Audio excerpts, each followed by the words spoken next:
আল্লাহ আমাদেরকে দুনিয়াতে সৃষ্টি করেছেন উম্মতে মুহাম্মাদি হিসাবে, আশরাফুল মাখলুকাত, দামি সৃষ্টি এবং দামি মানব হিসাবে আল্লাহ আমাদেরকে দুনিয়াতে পাঠিয়েছেন।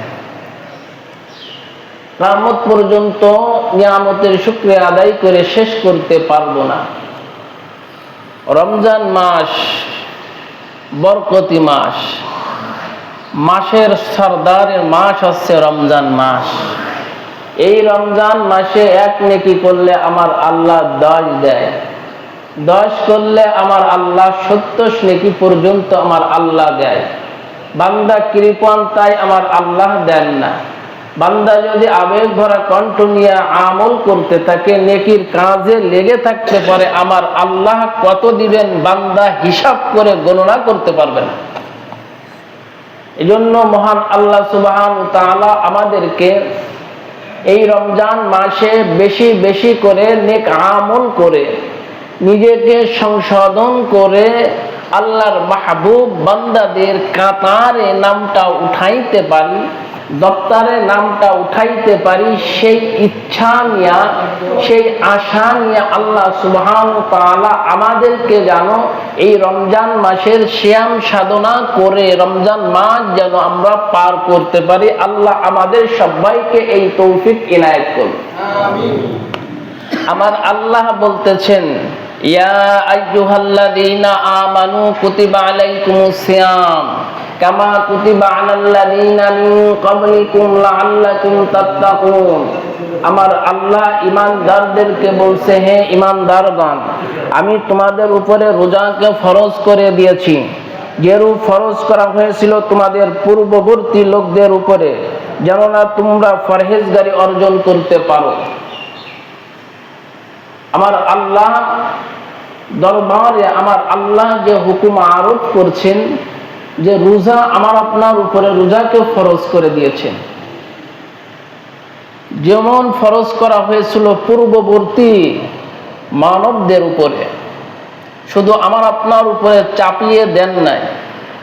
আমার আল্লাহ বান্দা যে আমল করতে পারবে সেরকম ভাবে আমার আল্লাহ সেই আমলে আরোপ করে দেয়, হুকুম দিয়ে দেয়। এজন্য রমজান মাসের কদর করা চাই। পরহেজগারি অর্জন করতে গেলে, তাকওয়া অর্জন করতে গেলে, খোদা ভীতি অর্জন করতে গেলে আমার আপনার রমজান মাসের রোজা রাখতে হবে। আর এই রমজান মাসে যদি রমজান পেয়ে যদি রমজানের গুনাহ মাফ না করাই নিতে পারি, তাহলে আমার আপনার হতভাগ্যা বান্দা নবীর উম্মত দুনিয়ার মধ্যে আর একজনও হবে না। আল্লাহ রাসূল সাল্লাল্লাহু আলাইহি ওয়াসাল্লাম মসজিদে নববীতে মিম্বারের উপরে পা রাখছেন, আমিন বলছেন, আবারও পা রাখছে, আমিন, আবারও পা রাখছে, আমিন, 3 বার আমিন বললেন। সাহাবা আজমাইন জিজ্ঞাসা করলেন, ইয়া রাসূলুল্লাহ, ইয়া হাবিবাল্লাহ, আপনি আজ যে কাজটা করেছেন, যে আমলটা আপনার থেকে প্রকাশিত হয়েছে, ইয়া রাসূলুল্লাহ, আগে কোনোদিন এই আমল প্রকাশিত হতে দেখি না। রাসূল আরবি সাল্লাল্লাহু আলাইহি ওয়াসাল্লাম বললেন, আমার কাছে এই মুহূর্তে এখনই জিবরিল আমিন এসেছিলেন। যেরকম সুবহানাল্লাহ। কি বলেছেন? বলছেন যে ব্যক্তি রমজান পেল, রমজানে গুনাহ মাফ করাই নিতে পারলো না, সে ধ্বংস হোক। আমি পয়গম্বর বলছি আমিন। রমজান মাস পেল, রমজান মাসের গুনাহ মাফ করাই নিতে পারলো না, রাসূল বলছেন আমিন। আল্লাহ রাসূল সাল্লাল্লাহু আলাইহি ওয়াসাল্লাম আবারও যখন বললেন আমিন, রাসূল আরবি সাল্লাল্লাহু আলাইহি ওয়াসাল্লাম আবারও বলছিলেন আমিন।